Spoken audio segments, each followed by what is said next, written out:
히브리서 11장 6절에서 주님께서는 믿음이 없이는 하나님을 기쁘시게 하지 못하니 이 말씀을 주님께서 하셨습니다.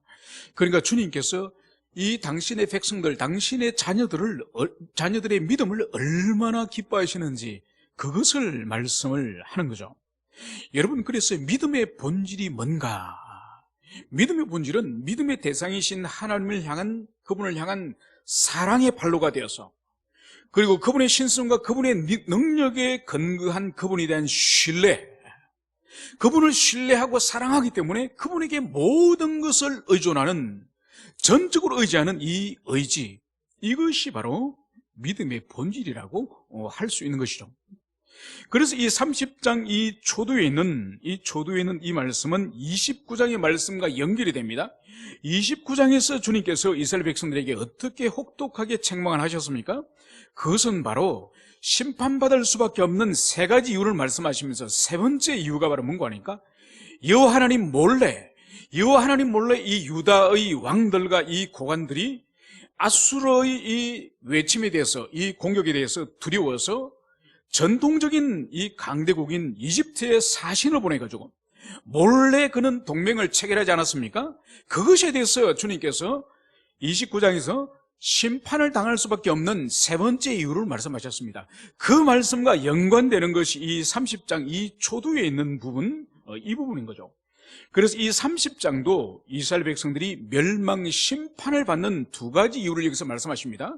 그래서 앞에 있는 초두에 있는 부분이 바로 의지할 힘이 없고 도울 능력이 없는 이집트를 향해서 사신들이 보물과 선물을 바리바리 싣고 가서 그들에게 동맹을 체결하지만은 너희들이 하나님을 의지하지 않고 이집트를 의지했기 때문에 오히려 그 동맹을 통하여 너희들이 수치를 당할 것이고 아무런 도움을 받지 못할 것이다. 이것이 여호와 하나님을 의지하지 않고 하나님을 신뢰하지 않은 너희들이 심판의 첫 번째 이유다. 이것이 30장 초두의 말씀입니다. 오늘 저희들이 읽은 이 두 번째, 오늘 이 8절부터 14절의 이 말씀은 이제 이스라엘 백성들이 심판받아야 되는 두 번째 이유를 오늘 여기서 살펴보도록 하겠습니다. 오늘 8절에서는 오늘 주님께서는 이렇게 말씀을 하고 있습니다. 이제 가서 백성 앞에서 서판에 기록하며 책에 써서 후세에 영원히 있게 하라. 오늘 하나님께서는 이사야 선지자에게 이제 백성들 앞에 어떤 서판에 무엇을 기록하라는 거예요. 여기서 서판이라고 우리 한글에서는 번역하고 있지만은 엄격히 말해서 이 판은 바로 뭔가 하니까 금속으로 만든 판을 말하는 거예요. 여러분, 이 시대, 이사야 이 시대는 대부분 양피지 두루마리라든지 파피루스 두루마리라든지 아니면은 이 토판, 진흙으로 반죽을 해가지고 벽돌처럼 굽어서 거기에 글을 새겨가지고 그것을 말려서 보관을 했습니다. 그래서 파피루스라든지 아니면 양피지라든지 이 토판이 일반적으로 사용됐는데 오늘 하나님께서는 이사야에게 백성들 앞에 금속판에 이제 기록을 하고 그리고 더 나아가서 책으로 이제 남겨라. 이 말씀을 여기서 하는 거죠. 그러면 도대체 어떤 내용이길래 금속으로 된 서판에 쓰고 책으로까지 써서 남기라고 말씀을 주님이 하셨을까요? 이것은 바로 앞부분에 있는 이스라엘 백성들이 하나님을 신뢰하고 의지하지 않고 강대국 이집트를 의지하여서 나라의 운명, 이 국가의 운명을 신뢰하는 이 불신앙의 죄악을 금속판에 새겨서 그것을 영원히, 후세에 영원히 선조들의 불신앙을, 선조들의 그 죄악을 전거라. 이 말씀을 오늘 선지자에게 말씀을 하신 거죠. 여러분, 고대의 역사 기록들을 보면은 동서고금을 막론하고 이 왕조들이 기록을 다 남기지 않습니까? 우리 같은 경우에도 고려시대에 고려사가 남겨져 있고 조선시대에 와서는 조선실록이 남겨져 있지 않습니까?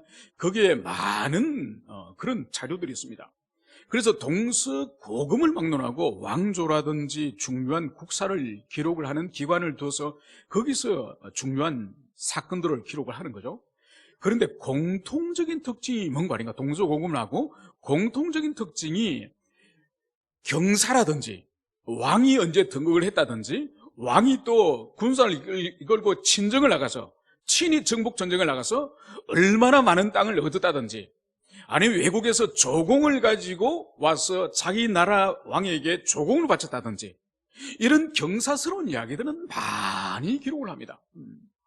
그런데 어떤 전쟁에서 실패하였거나 왕이 큰 죄악을 저질렀거나 국가적으로 큰 어려움이 있었던 이런 부정적인 이야기들은 동서고금을 막론하고 사실적으로 잘 기록을 하지 않습니다.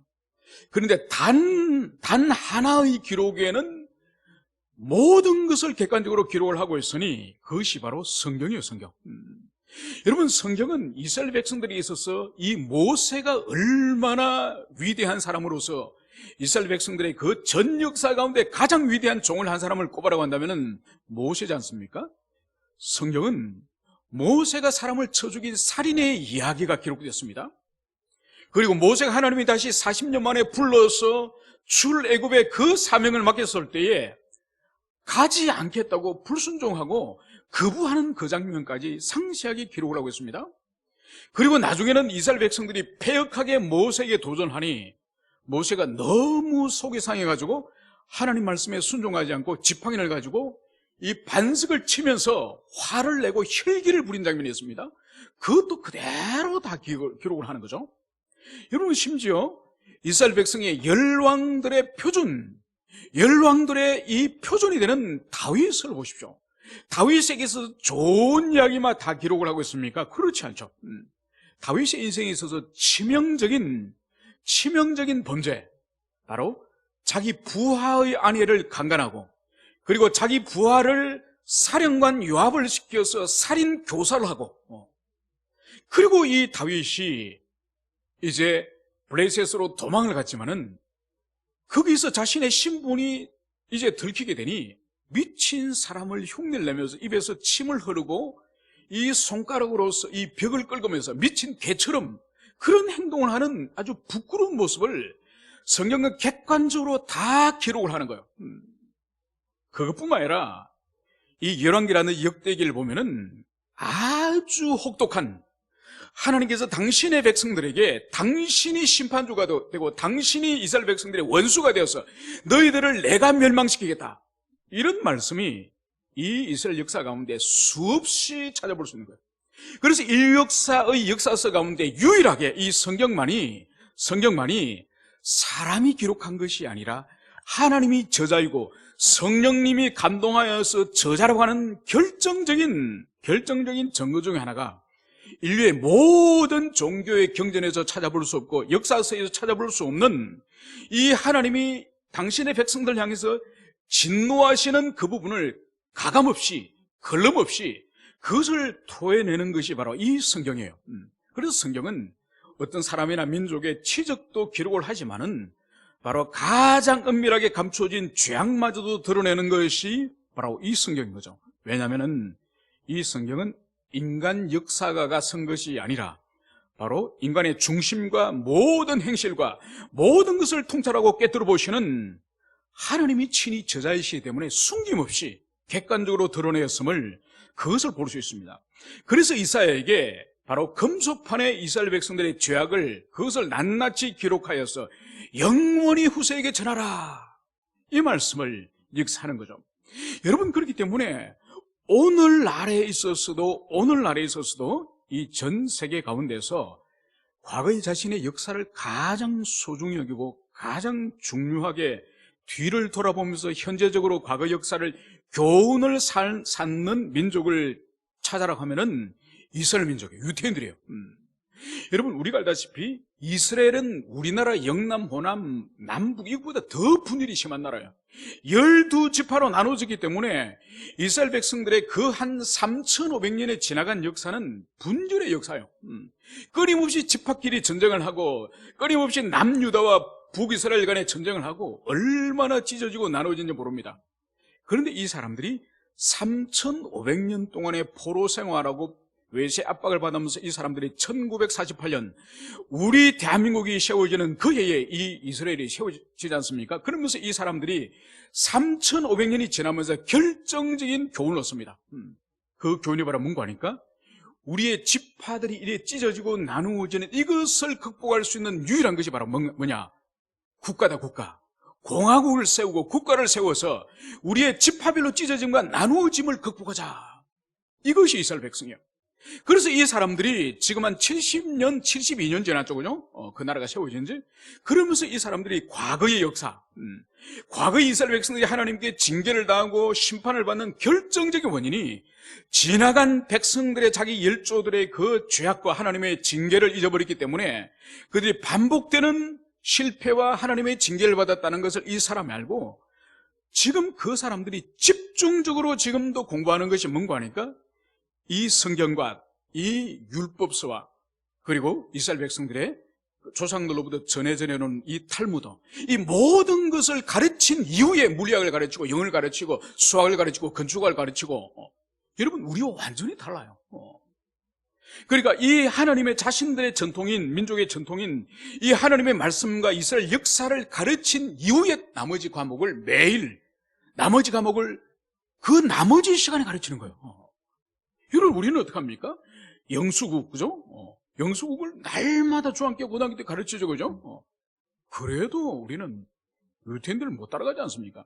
그 사람들은 자기 역사와 하나님의 말씀과 지나간 자기 열조들의 실패와 죄악을 그것을 충분히 가르친 이후에 나머지 시간을 물리학이나 화학이나 건축학이나 수학이나 영어나 이것을 가르치는 거예요. 그러니까 순서가 얼마나 우리와 다른지 그것을 우리가 알 수가 있는 것이죠. 그러면서 이제 하나님께서 이 백성들, 이 이스라엘 백성들을 하나님이 진단을 이렇게 합니다. 대저 이는 패역한 백성이요 거짓말하는 자식들이요 여호와의 법을 듣기 싫어한 자식들이라. 오늘 하나님께서는 이 이스라엘 백성들 향해서 삼중적으로 오늘 여기서 정죄를 하십니다. 첫 번째는 하나님 보실 때 이 언약의 백성들이 패역한 백성이요. 여러분 패역하다는 이 히브리어가 이 메리예요. 이 메리는 어디서 나오느냐? 마라에서 마라. 여러분 출애굽할 때에 이스라엘 백성들이 처음 광야를 지나갈 때에 그게 오아시스를 만났지 않습니까? 그런데 그 물을 먹으니까 어떤 맛이라고요? 쓴맛이라 그랬죠, 그죠? 그것이 바로 마라요, 마라. 이 마라의 뜻이 바로 뭔가 하니까 마음에 깊은 상처를 주다요. 그래서 오늘 이 이스라엘 백성들 향해서 첫 번째 하나님께서 이 백성은 패역한 백성이요. 이 의미가 뭔가 하니까 이 하나님의 백성, 언약의 백성, 이스라엘 백성은 하나님 마음에 깊이 상처를 준, 큰 상처를 안겨준 그런 백성이다. 이렇게 먼저 말씀을 하시고 두 번째로는 이 백성이 거짓말하는 자식들이요. 이 하나님의 백성들을 주님은 분명히 자식이라 그럽니다. 당신의 언약의 백성 자식임을 인정합니다. 그런데 이 자식이 어떤 자식이라고요? 거짓말하는 자식이다. 여러분 우리의 성경에서는 거짓말한다고만 되어 있지만은 히브리어를 보면은 이것이 뭔가 하니까 거짓말하여 속이다는 의미와 함께 실망시키다는 의미가 두 가지가 있는 거예요. 속이다는 의미와 실망시키다. 이것은 뭔가 하니까 하나님 앞에서 마치 살 것처럼 순종할 것처럼 그렇게 제사를 드리고 예배를 드리지만은 실제 삶에 가서는 순종하지 않는, 그래서 말과 행실이 다른, 삶과 행실이 다른 그것을 말하는 거죠. 그래서 하나님을 실망시키는 그런 백성임을 보여주는 거죠. 그러니까 이 언약의 백성이 진실의 영이신, 진실하신 하나님, 진리의 영이신 우리 주님을 닮아서 진실과 정직의 백성이 아니라 속이는 거짓의 백성임을 오늘 주님께서 그것을 오늘 여기서 단행을 하시는 거죠. 여러분 우리 그리스도인들도 마찬가지예요. 우리는 진리의 영을 받은, 성령을 받은 우리 하나님의 백성들이 우리 그리스도인이에요. 여러분 그렇기 때문에 우리 자신이 진실하고 정직해야 되는 것은 첫 번째고, 그리고 우리 교회를 비롯해서 우리가 살아가는 이 시대 자체가 진실과 정직의 왕노릇하는 세상을 만들어야 되는 거예요. 여러분 이것이 이 시대와 우리 그리스도인들에게, 한국 교회에게 얼마나 치명적인 약점인지 모릅니다. 여러분 과연 우리 자신이 진실할 뿐만 아니라 정직할 뿐만 아니라 더 나아가서 우리가 살아가는 이 시대, 우리가 있는 직장이나 우리가 살아가는 이 지역 공동체, 여기서 과연 진실과 정직이 왕노릇을 하고 있습니까? 아니면 거짓이 왕노릇을 하고 있습니까? 여러분, 이것은 말할 필요가 없는 거예요. 여러분, 오늘날 이 시대를 보십시오. 우리 사회 어디든지 진실과 정직을 찾아보기 힘듭니다. 그러나 거짓은 차고 넘치는 거예요. 거짓은 차고 넘친다니까요. 왜 교회가 이렇게 많고 그리스도인들이 이렇게 길에 차고 넘치지만은 왜 세상이 진실과 정직이 없고 거짓이 왕노릇하는 이런 일이 일어날까요? 1차적으로는 우리 자신, 교회된 우리 자신이 진실과 정직이 없기 때문에 이 세상 사람들이 삶의 표준인 진실과 정직을 배울 데가 없는 거예요. 배울 데가. 그렇기 때문에 교회 안에서도 그렇고 교회 밖에 나가서 그렇고 다 거짓된 것이, 거짓과 더 친화적인 본성을 우리가 가지고 있음을, 그것을 우리는 돌아봐야 됩니다. 이것은 2700년 전에 이사야 시대 때도 하나님께 탄핵을 받았던 것처럼 오늘 신약 교회 시대 때 이 한국 교회도 지금 여전히 교회가 거짓에 친화적인 이런 삶을 살고 있음을 우리가 자각을 해야 될 것입니다. 그러면서 이제 이 세 번째의 오늘 주님께서 판단하시는 것은 여호와의 법을 듣기 싫어하는 자식이라. 지금 하나님의 백성이지만은 하나님의 법, 하나님의 말씀이 싫은 거예요. 여러분, 하나님의 말씀이 싫다는 것은 어떤 의미입니까? 하나님 자신이 싫죠. 하나님의 말씀의 주인은 하나님 당신이지 않습니까? 하나님이 싫으니 하나님의 입에 말씀이 선포된 그 기록된 말씀도 싫은 거예요. 여러분, 시편 1편에서 다윗이 복이 있는 사람을 말할 때 1편 2절에서 어떻게 주님 말씀하셨습니까? 복 있는 사람은 여호와 율법을 즐거워하며 주야로 묵상하는도다. 여러분, 여기서 다윗은 여호와 율법을 즐거워한다고 말씀을 하고 있지만은 생략된 것은 뭔가 하니까 여호와를 즐거워하기 때문에, 여호와 그분을 사랑하기 때문에 그분의 말씀이 즐거운 거예요. 여러분, 그분의 말씀이 즐겁기 때문에 읽고 또 읽고 묵상하고, 여러분, 묵상한다는 뜻은 어떤 의미인가 하니까 자기가 읽어서 자기의 음성이 자기 귀에 들리는 중얼중얼 소리내면서 읽는 것이 묵상하는 거예요. 마음으로 조용히 가만히 읽는 것이 묵상이 아니에요, 여러분. 여러분, 그렇기 때문에 성경은 기본적으로 묵상은 소리내어서 읽는다는 것을 여러분들이 가슴에 새기시길 바랍니다. 여러분, 복 있는 사람은 하나님의 율법을 즐거워하고 주야로 묵상한다고 말씀드렸는데, 오늘 하나님께서 이 백성의 판단이 뭐죠? 여호와의 법을 듣기 싫어하는 자식이다. 분명히 하나님의 자식인 자식인데 아버지의 말씀을 듣기 싫어하는, 귀찮아하는 그런 자다. 오늘 언약의 백성을 오늘 주님께서는 이 세 가지 삼중적으로 오늘 판단하고 있는 것을, 그것을 볼 수 있습니다. 그러면서 오늘 이 10절과 이 11절에서는 이제 이 언약의 백성, 이 패역한 언약의 백성들이 이제 선지자들에게, 하나님의 종들에게 어떤 주문을, 어떤 명령을 하는지를 우리가 살펴보겠습니다. 10절과 이 11절, 그들은 선견자들에게 이르기를 선견하지 말라. 선지자들에게 이르기를 우리에게 바른 것을 보이지 말라. 우리에게 부드러운 말을 하라. 거짓된 것을 보이라. 너희는 바른 길을 버리며 첩경에서 돌이키라. 이스라엘의 거룩하신 이를 우리 앞에서 떠나시게 하라. 여러분, 오늘 여기서 10절과 이 11절 사이에는 명령형이 동사가 7개가 나와요. 이 7개 동사는 바로 이스라엘 백성들이 지금 하나님의 종인 선지자와 선견자에게 지금 명령하는 겁니다. 오늘 먼저 10절을 보면은 먼저 선견자에게 선견하지 말라. 여러분, 선지자와 선견자는 같은 동의어로 해석해도 문제가 없습니다만, 엄격하게 구분한다고 한다면 이 선견자는 뭔가 하니까 보는 것을 말하는 거예요. 하나님께서 이스라엘 백성들의 계시를 어떤 환상으로 보여주실 때 그 보는 것을 선견자라고 말하는 거죠. 그래서 구약 성경에서 아모스 같은 사람을 선견자라고 그렇게 말씀을 하는 거죠. 그리고 다윗의 선지자 중에서 갓 선지자, 그 사람을 선견자라고 성경이 부르고 있습니다. 그래서 오늘 이 언약의 백성들이 선견자들에게, 하나님께서 이스라엘 백성들에게 지금 계시의 말씀인 환상을 지금 주시는데 그거 보지 말라는 거예요. 하나님이 환상을 보여주더라도 보지 말라는 거예요. 두 번째로는 이제 선견자들에게 어떤 명령을 이 사람들이 지금 하고 있는 거죠? 우리에게 바른 것을 보이지 말라. 여러분, 이 바른 것이 뭘까요? 이것은 마땅히 언약의 백성이 하나님의 자녀가 살아야 될 마땅한 삶의 도리, 신앙의 도리를 말하는 거죠.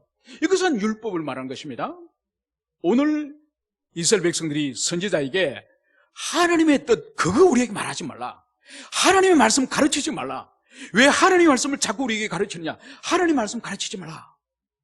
그리고 더 나아가서 이제 적극적으로 원하는 것이 이들이 뭘까요? 바로 우리에게 부드러운 것을 말하라.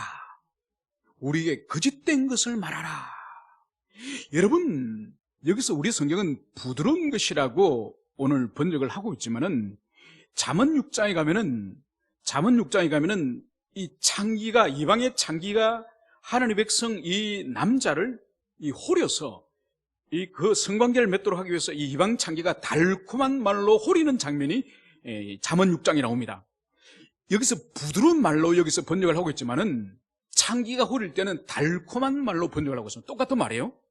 그러니까 여기서 지금 하나님의 선지자, 하나님의 종에게 이스라엘 백성들이 요구하는 것은 하나님의 직접적인 말씀 전하지 말고 하나님이 이스라엘 백성들이 주시는 환상 그거 보려고 하지 말고 바로 창녀가 지나가는 남자를 꼬실 때 사용하는 것처럼 달콤한 말, 유혹하는 그 말처럼 그런 말을 우리에게 하라.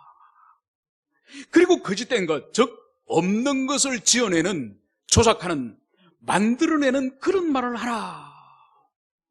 여러분, 이것이 그 시대의 심판받고 멸망받을 그 시대의 사람들이 하나님의 선지자인 이사야를 비롯하여서 그 시대 하나님의 종에게 원하는 거예요. 여러분, 오늘날도 마찬가지지 않습니까? 여러분, 오늘날 하나님의 말씀을 전가하는 사람은 누군가요? 오늘 강단에 선 목회자들이에요. 여러분, 목회자는 강단에서 자기 말을 하는 사람이에요? 아니면 대언에 불과한 사람입니까? 여러분, 대언에 불과한 사람이에요. 목회자가 강단에서 자기 사설을 풀어놓거나 자기 어떤 토크쇼를 하듯이 여러분, 그것은 강단에 내려가서 지체와 교제할 때는 그렇게 할 수 있습니다. 일단 강단에 올라오면은 그 사람은 하나님의 대언자가 되는 거예요. 그런데 오늘날 어떻죠? 여러분, 오늘날 하나님의 말씀에 있어서 이 말씀을 가장 치명적으로 훼손하는 두 종류의 사람이 있습니다. 두 종류의 설교자가 어떤 사람인지 압니까? 첫째, 진리의 말씀보다 자기의 주관적인 어떤 경험과 체험을 그것을 주로 하는 사람. 오늘 많은 설교자와 목회자들이 그렇게 하죠. 가장 그 가운데의 대표적인 사람들이 누군가 하니까 간증자예요, 간증자. 원래 여러분 2000년 교회 역사 가운데 간증이라는 건 없었습니다. 간증이라는 것이 없었는데 20세기 들어와서 바로 펜타코스타 오순절 계통의 그 대중적인 전도 집회에서 복음 전파, 이 진리를 전가하기보다는 먼저 은혜 받은 사람들의 자기 체험을 사람들이 올라서서 앞에 서서 그것을 하기 시작한 거죠. 여러분, 그러면서 강단이, 이 예배 시간에 강단이 진리는 뺏겨버리고 개인의 종교 체험을 드러내는 그런 일이 되어버린 거예요.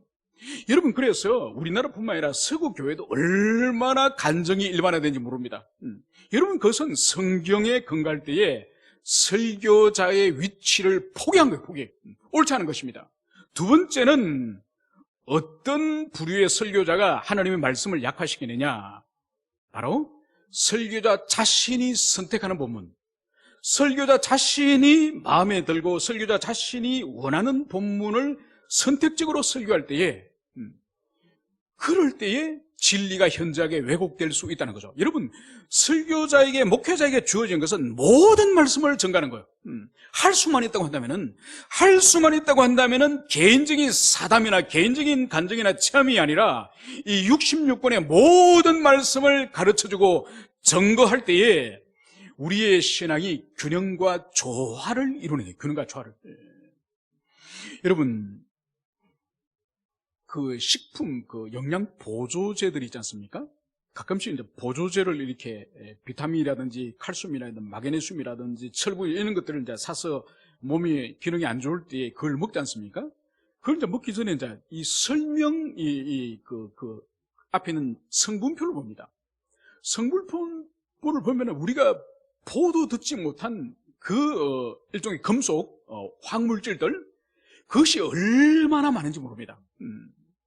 여러분, 우리가 먹는 야채라든지 고기라든지 음식을 통해서 그것이 섭취가 돼야 되는데 고루고루 먹지 못하다 보니까 우리 신체에 어떤 호르몬 작용이라든지 신경물질 작용에 어려움이 오는 거죠. 그것이 이제 우리 기능에 장애가 오는 것을 볼 수 있습니다.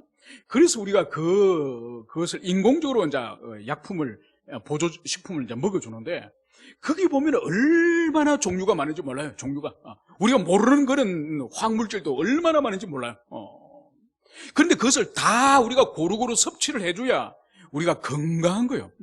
마그네슘이 없든지, 칼슘이 없든지, 칼륨이 없든지, 뭐 하나라도 우리 인체에 없으면은 우리 인체의 기능에 치명적인 어떤 장애가 발생하는 거죠.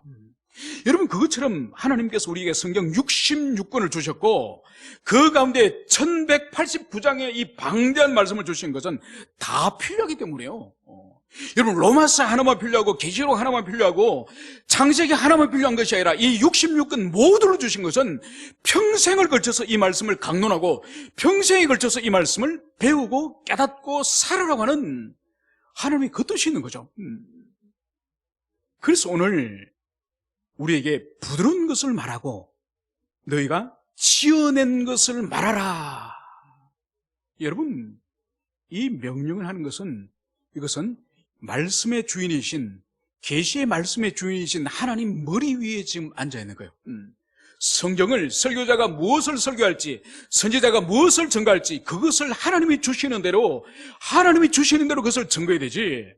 바로 고객만족이라고 하는 세상의 방식이 교회 속으로 들어와서 우리 목사님은 요렇게 설교해 줬으면 좋겠다, 우리 이사야 선지자님은 요런 부드러운 말씀을 해줬으면 좋겠다, 우리가 일주일 동안 세상에서 직장에서 얼마나 시달리고 지금 교회 오는지 목사님은 교회만 있어서 모르는 것 같아.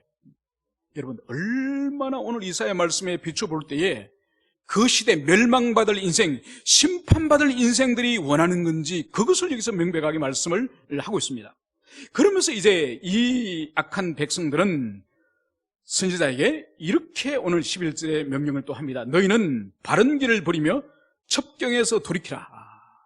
오늘 선지자에게 이 백성들이 자신이 하나님을 싫어하고 자신이 율법을 싫어하고 자신이 바른 길을 싫어하는 거로 멈추지 않고 바르게 살아가는 선지자와 바르게 살아가는 하나님의 백성을 향해서 오늘 명령하는 것이 뭔가요? 너희들은 바른 길을 버려라. 그리고 더 엄격하고 좁은 길, 하나님의 백성의 그 좁은 길, 그 십자가의 길, 그 길을 너희들은 벗어나라. 여러분, 여기서 볼 수 있는 것이 뭔가 하니까 이 악한 사람들은 자신만 악한 길을 가고 자신만이 불순종한 길을 가고 자신만이 패역한 길을 가는 것이 아니라 하나님의 선지자와 하나님의 종들과 하나님의 선한 백성들이 선한 길을 가는 것도 가지 말라는 거예요. 여러분, 악인의 공통적인 특징 중 하나가 바로 뭔가 하니까 자신만이 악을 저지르는 것이 아니라 악을 감염을 시키는 거예요. 감염을 시켜서 자신뿐만 아니라 더 많은 사람이 함께 악을 저지름으로 말미암아서 다수의 악을 저지름으로 오히려 든든한, 여러분, 악에 동참을 시키려고 얼마나 세상들이 발광을 하는지 모릅니다. 여러분, 대표적으로 지금 보십시오. 지금 차별금지법이 만약 허용되어져 버리면은 지금까지는 양심의 어떤 죄책감이나 양심의 찔림이 있었지만은 이것은 합법적인 일이에요. 합법적인 일일 뿐만 아니라 차별금지법에 의해서 어떤 차별적인 발언하는 그 사람이 이제는 범인이 되는 거예요.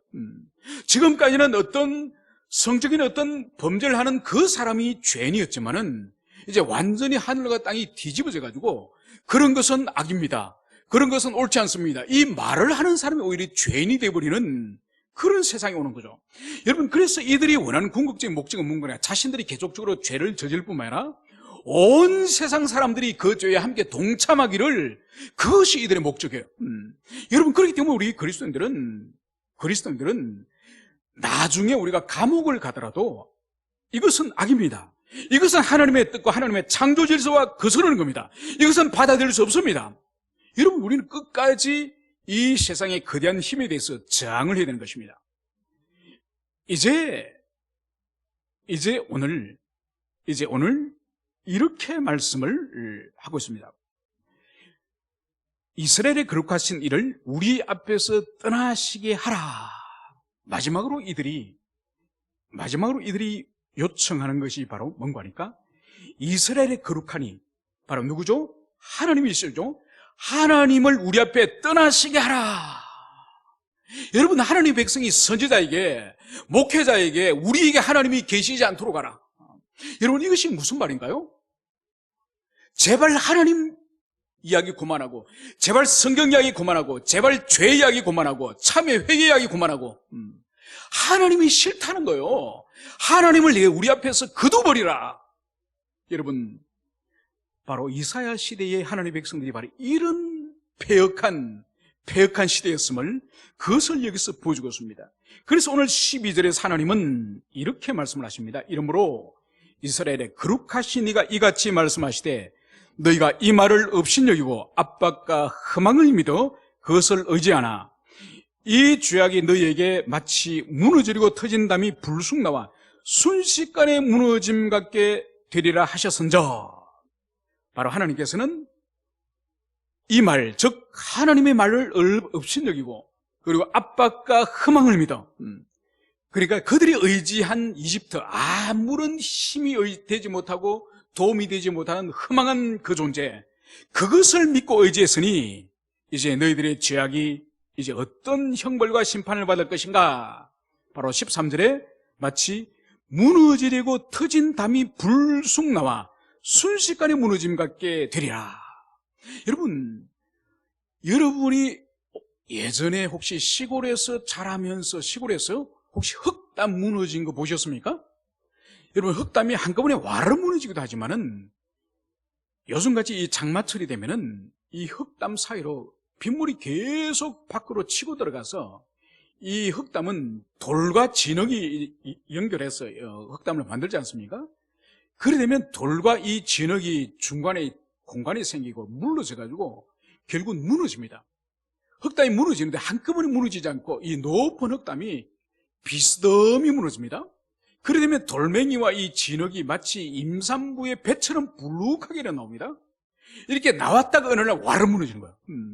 오늘 주님께서는 이스라엘 백성들의 이 멸망, 이 심판받음을 마치 이 담이 무너지기 직전에 배가 불룩하게 나온 것처럼 이렇게 나오다가 하루아침에 담이 와르 무너지듯이 이스라엘 백성들의 심판과 멸망이 바로 이렇게 임할 것이다. 이 말씀을 여기서 하고 있습니다. 그러면서 이 멸망을 오늘 14절에서 오늘 마치 토기장이가 그릇을 깨뜨림 같이 아낌없이 부수리니, 바로 토기장이가 토기를 많이 이제 구워가지고 그 가운데 마음에 들지 않는 토기장이 어떻게 합니까? 망치로 사정없이 깨뜨려버리죠. 사정없이 조각조각 나도록 깨뜨려버리면 그 깨어짐이 오늘 여기서 그 조각으로 바로 아궁에서 불을 붙이지도 못하고 물웅덩이에서 그 조각을 가지고 물도 뜰 수 없는 그런 작은 조각으로 부셔버리겠다. 바로 하나님의 백성을 향해서 하나님께서 이 이스라엘 백성들을 완전히 하나님의 진노로, 하나님의 거룩한 너희로 작은 조각으로 파편을 만들어버리겠다. 이 무시무시한 말씀을 오늘 주님이 여기서 하십니다. 물론 이 말씀은 150년 이후에 바벨론에 의해서 성취가 되는 겁니다. 이 이사야 때는 성취되지 않지만은 150년 후에 하나님께서 바벨론에 의해서 결국은 이 예언의 말씀이 성취되는 거죠. 여러분, 성경 속에 하나님은 자비로우시고 사랑이 많으시고 은혜로우신 하나님이 분명하지만은 그보다 이 세상에 있는 죄인, 패역한 인생을 향해서 훨씬 더 많은 양의 계시의 말씀은 죄를 향해서 진노하신 하나님, 당신의 백성들이 돌이키지 않을 때는 심판하신 하나님, 그래서 그들을 깨뜨리시고 찢으시고 그리고 그들을 다시 고치시는 하나님이 훨씬 많은 것임을 여러분들이 가슴에 새기시고 말씀 가운데 어느 부분도 빠뜨리지 마시고 모든 말씀을 하나님의 말씀으로 받아들이시고 때로는 위로를 받으시고 때로는 주님의 책망을 받으시고 때로는 주님께서 우리 심령을 찢으시는 그런 아픔을 우리가 경험하면서 주님 앞에 견고하게 서가기를 축원합니다. 함께 기도하시겠습니다.